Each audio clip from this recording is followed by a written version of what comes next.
persidangan kita. Sekarang saya mau dari sisi kesehatannya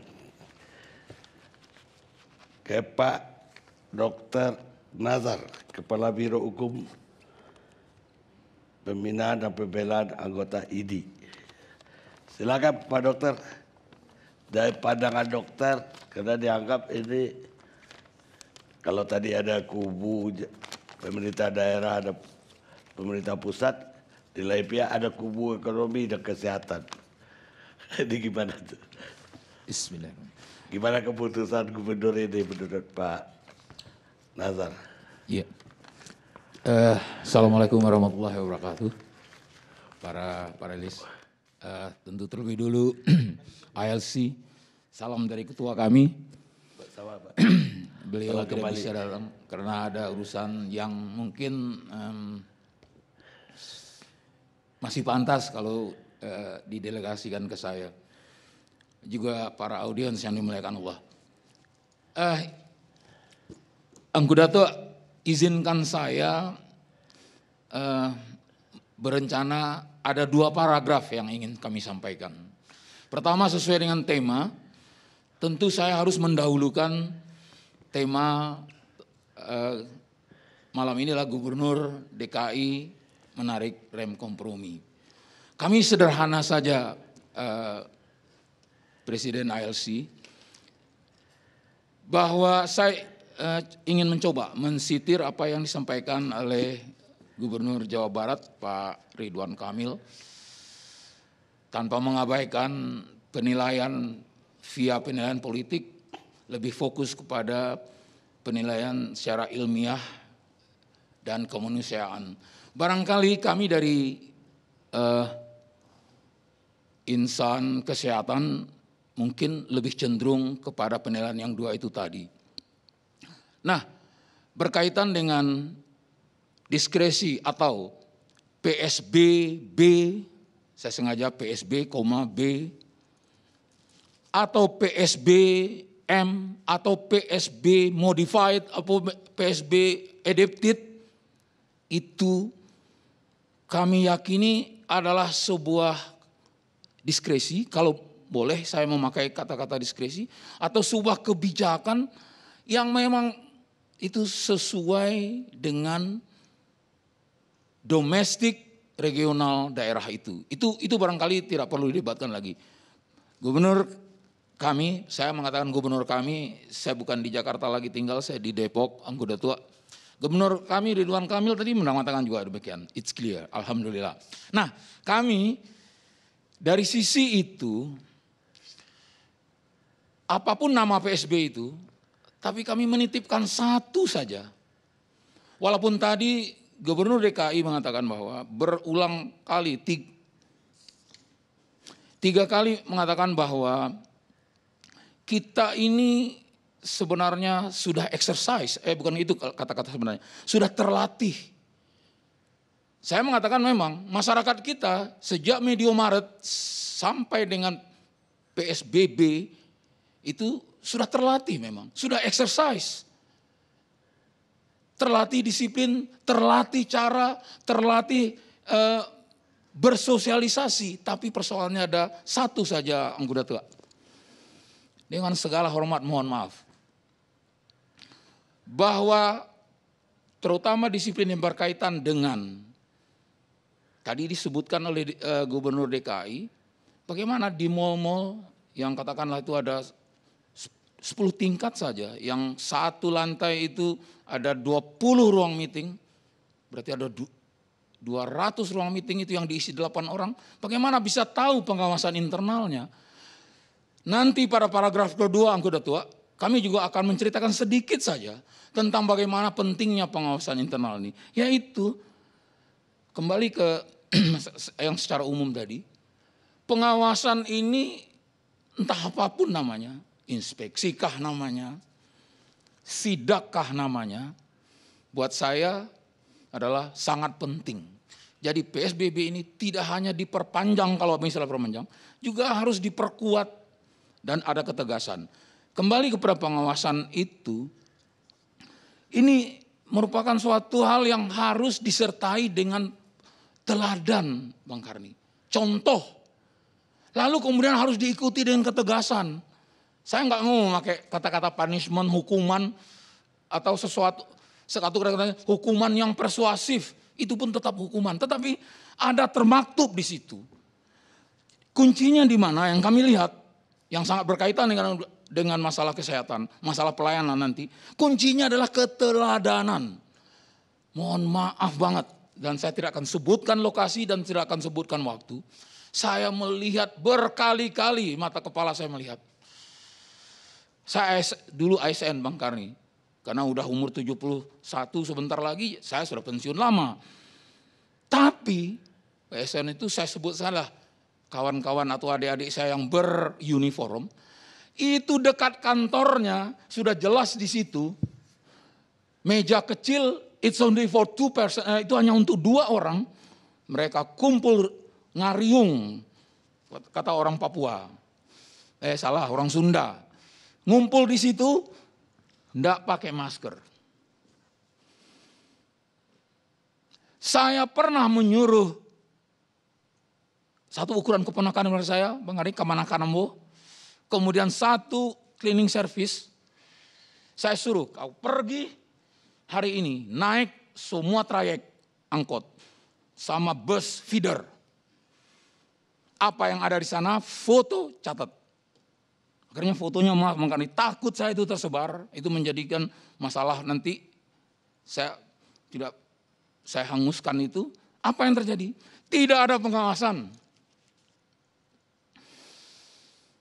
Apa yang sudah bagus diskresi itu, sudah bagus. Saya juga melihat, saya kebetulan 3 hari yang lalu pulang dari Sumatera Barat. Ada kepentingan yang sangat penting, saya mencoba melihat di situ. Apa yang mereka kerjakan di situ? Saya membuktikan 2 hal, anggota tua. Pertama, angka tracing tertinggi PCR di Indonesia, Sumatera Barat itu nomor 2. Betul kata Gubernur Jawa Barat tadi. Tertinggi itu nomor 2 DKI sama Jawa Barat. Tetapi persentasenya Sumatera Barat tertinggi. Kenapa? Mereka sudah bisa dengan keteladanan. Saya ulang sekali, dengan keteladanan masyarakat itu sampai ke kampung-kampung anggota tua sendiri sudah mudah diajak tracing PCR. Mereka nggak pakai rapid di sana, pakai PCR. Jadi dengan itu saya membandingkan, saya merasakan sendiri. Saya ini salah, kalau ini subjektif, kalau ini hanya sebagai contoh sampel yang random, yang bias, silakan. Tetapi yang jelas masalah keteladanan pejabat, petugas dari mulai tingkat atas sampai bawah harus. Itu barangkali tambahan untuk paragraf pertama ini. Tanpa itu saya rasa kita sudah punya perangkat hukum banyak, kita punya konsep banyak, kita punya ordinat sub institusi untuk penanganan ini banyak, kalau nggak salah sampai 7. Kalau tidak seperti ini, barangkali hemat saya yang kerdil pengetahuan ini, barangkali itu akan sulit diselaraskan. Nah sekarang paragraf kedua supaya nggak berpanjang-panjang Bang Karni, mungkin nanti bisa diulas dengan kalau ada pertanyaan atau sanggahan. Yaitu tentang masalah kami sendiri, insan kesehatan, bukan hanya dokter, tenaga medis, tapi tenaga kesehatan. Saya ingin mengatakan seperti ini. Kami tidak akan lagi bercerita tentang angka. Kami tidak perlu lagi mengatakan indeks kematian tenaga kesehatan nomor 1 di dunia. Apa itu indeks? Kalau boleh saya menyebutkannya di sini, ada indeks perbandingan kematian tenaga kesehatan dibandingkan kebutuhannya terhadap pelayanan. Jadi berbeda nih dengan angka kematian, indeks kematian enggak. Khusus tenaga kesehatan, Indonesia 3,5 minggu yang lalu itu 322 paling tinggi di dunia. Yang meninggal, yang almarhumah sejawat kami dan tenaga kesehatan, dokter saja, karena tenaga yang lain kami belum kompilasi, dokter saja sampai dengan tanggal 12 yang lalu sebelum tengah malam itu 115 orang. Tetapi yang menjadi dampaknya bukan jumlah 100-nya. Di Amerika 514. Di Inggris persentasenya lebih tinggi. Ya. Tetapi persoalan itu adalah bagaimana dampak. Nanti saya akan minta diberi waktu sedikit saja untuk kenapa begitu.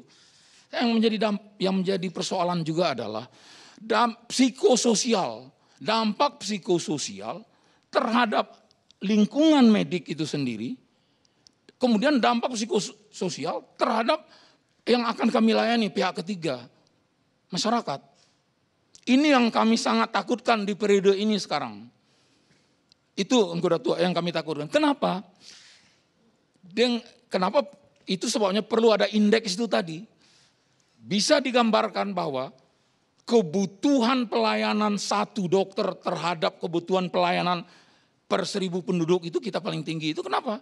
Berkurangnya satu saja bisa dibayangkan seperti apa. Kemudian dampak psikisnya itu apa? Bang Karni, saya harusnya sudah tidak melanggar. Disiplin ilmu saya adalah bedah general surgeon. Lalu saya memfokuskan ke acute care surgery, yang emergency, yang udah tua.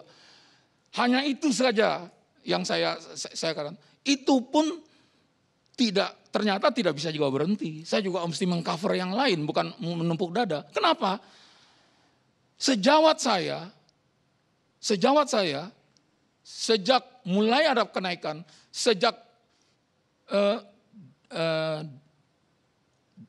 yang pertama kali itu adalah Jakarta, Rumah Sakit Jakarta bagian selatan dan Depok mulai penuh, mereka mengajukan cuti. Siapa yang bisa larang? Nggak bisa kami mengatakan, nggak bisa manajer rumah sakit mengatakan, jangan dulu, kami butuh orang. Nah, benar Prof. Ani, Gubernur DKI tadi mengatakan, beliau sedang merekrut 1.000 tenaga kerja, 700 baru yang melamar. Itu kurang. Jakarta bisa punya budget. Bagaimana Depok, bagaimana Bekasi, bagaimana yang lebih jauh lagi. Dah, itu satu contoh, itu dampak psikososial. Dan ini tidak ingin menghadirkan berita pertakut. Mohon maaf, mungkin ada itu kalimat di kitab suci. Bukan itu yang saya ingin sampaikan. Saya lebih banyak mengatakan barangkali atas nama organisasi, saya mengatakan lebih banyak curhatnya barangkali. Ini yang kami hadapi. Makanya kami tidak mau bicara angka. Kami tidak mau berbicara tentang apakah ada revenue atau segala macam santunan. Tidak, bukan itu yang kami persoalkan.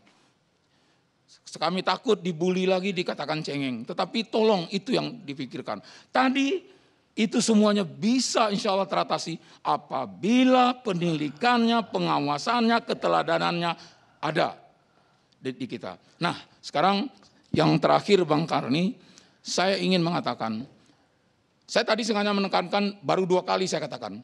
Sampai dengan tanggal 12 itu, almarhum dan almarhumah dokter dengan 7 profesor, guru besar itu memang sudah 115, bukan 30. Saya tidak mau mendebat ada berita itu, tetapi yang jelas adalah kalau mungkin yang 30 itu adalah dari data resmi dari Departemen Regulator kami, saya ulang, data resmi mungkin atau bahasa hukum aja anggota tua. Patut diduga itu berasal dari data Departemen Regulator kami, itu mungkin juga asalnya adalah dari santunan yang sudah disampaikan. Itu mungkin, ini pakai mungkin berkali-kali saya mau teman. Tapi jadi nggak usah dipersalahkan itu. Tapi yang jelas tidak ada niat kami menggelembungkan itu sehingga hal-hal itu untuk menarik simpati atau segala macam, tidak itu. Nah, yang paling terakhir sementara adalah kami juga ingin menyampaikan apa penyebab. Tentu orang bertanya, apa penyebab? Saya ketua Biro Hukum Pembelaan dan Pembinaan Anggota berusaha imparsial. Tidak mau bercengeng-cengeng, tidak mau memihak kepada kami. Penyebab yang utama itu adalah ada dua saja. Pertama internal kami nakes. Kemudian yang kedua eksternal. Eksternal itu juga nggak jauh. Rumah sakit dengan perangkat manajerialnya. Kita bicara yang eksternal dulu. Kami, Engku Datua, dan para audiens, panelis yang dimuliakan Allah, sampai hari ini masih saja Bung Effendi, Profesor, memakai APD, ada yang masih apa adanya. Saya baru pulang dari beberapa daerah. Ini bukan kata-kata cengeng. Ini bukan kata-kata untuk menarik simpati, enggak. Tapi mereka tetap kerja. Dan sedih, saya nggak mau pakai kata sedih, nanti dibilang cengeng. Ironinya adalah yang ber-APD seadanya ini yang kuda tua adalah justru dokter umum. Dia junior. Dokter umum. Makanya separuh dari 115 itu, 60 orang dari 115 itu adalah dokter umum. Kelompok kedua adalah dokter yang bekerja melakukan pembedahan. Sangat-sangat alamiah itu. Mereka yang bersentuhan. Jadi saya kembali, itu. Kemudian yang itu lagi apa? Masih ada rumah sakit di negeri tercinta ini, walaupun regulasinya ada 4 yang mengatur tentang itu, tentang tracing, tentang pemeriksaan PCR untuk sivitas rumah sakit itu. Masih ada yang tidak mau. Masih ada yang tidak mau, saya ulang sampai 3 kali. Masih ada yang menunggu itu datangnya PCR itu dari gratisan di lab Kesda. Tapi itu semua internal kami bersama perhimpunan atau persatuan rumah sakit mendorong terus. Kenapa kami tidak komplain? Kenapa kami tidak mengadukan itu? Saya paham benar tentang pasal-pasal yang bisa menentang itu. Tetapi kenapa? Mereka juga budgeting dari rumah sakit itu sendiri. Jadi ini merupakan circulus vitiosus kata tadi orang Papua. Ini katakanlah orang kampung, orang Balingka, orang kampungnya Engku Datua. Lingkaran setan. Saya bisa mengadaptit ini Profesor Effendi. Kalau ini enggak, ini baru nih. Tadi saya operasi emergency, waktu Ricky mengkonfirm ulang. Saya memakai, nih direktur rumah sakit saya pasti dengar. Memakai N95 yang reuse. Kami ikhlas memakai reuse itu. Ini bukan untuk gagah-gagahan. Enggak. Itu yang dihadapi rumah sakit kami. Lalu satu lagi, sebentar Engku Datua. Enggak berapa detik lagi. Jadi dalam hal ini ada pemahaman timbal balik. Dan ini kalau tidak ada pemutus rantainya, yaitu apa? Mutus rantai itu justru salah satu di luar. Sebentar. Bahwa jam kerja kami, Engku Datua, walaupun ID itu sejak 5,5 bulan yang lalu sudah menghimbau dalam keadaan emergensi ini sesuai dengan ketentuan WHO, kami itu maksimal 1 hari itu dalam 5 hari per minggu atau maksimal 6 hari per minggu itu 6 jam. 6 jam. Tapi saya bawa satu kandidat ahli bedah itu, dia tanya 2 teman satu tandem dia, 2 malam berturut-turut jaga. Kalau nggak percaya nanti tanyanya di luar aja. Baik. Jadi dalam hal ini itulah yang menjadi beban kami. Perlu ada regulasi internal kami. Penyebab itu tadi kelelahan pada jam kerja, lalu fasilitas dan prioritas yang masih tidak memadai, ya kan? Kemudian, memang ada di dalam masalah lain itu adalah support support dari regulator sendiri. Saya berperhalus saja, nggak mau saya menyebut siapa regulator kami. Kalau masalah kelemahan lain internalnya itu adalah memang masih ada sejawat saya Angkuda Tua. Masih ada. Walaupun untuk itu kami tidak punya excuse, tapi masih ada yang ada kelemahannya dalam. Contoh sederhana APD. Memakai APD lengkap, iya. Tapi ketika melepasnya lupa. Karena kelelahan barangkali atau karena musim ada pekerjaannya. Jadi itulah salah satu penyebab internal. Jadi sementara saya sudah sampaikan, mungkin kalau ada waktunya ini bisa diperjelas dalam tanya jawab. Terima kasih. Assalamualaikum warahmatullahi wabarakatuh. Baik Pak Nazar. Kita sudah dengar curhat dari dokter apa yang terjadi sebetulnya di internal, bahkan di regulator mereka, termasuk juga dari EBIT dokternya sendiri. Tapi apa yang dia curahkan itu sangat benar. Saya sampai hari ini masih harus menanggung APD untuk dokter kerabat saya yang bertempur siang malam melawan corona atau COVID-19. Jadi beliau tidak mengada-ada, karena APD disuruh beli sendiri oleh rumah sakit. Saya terpaksa bantu karena dia gajinya nggak memadai untuk itu. Kita lihat saja.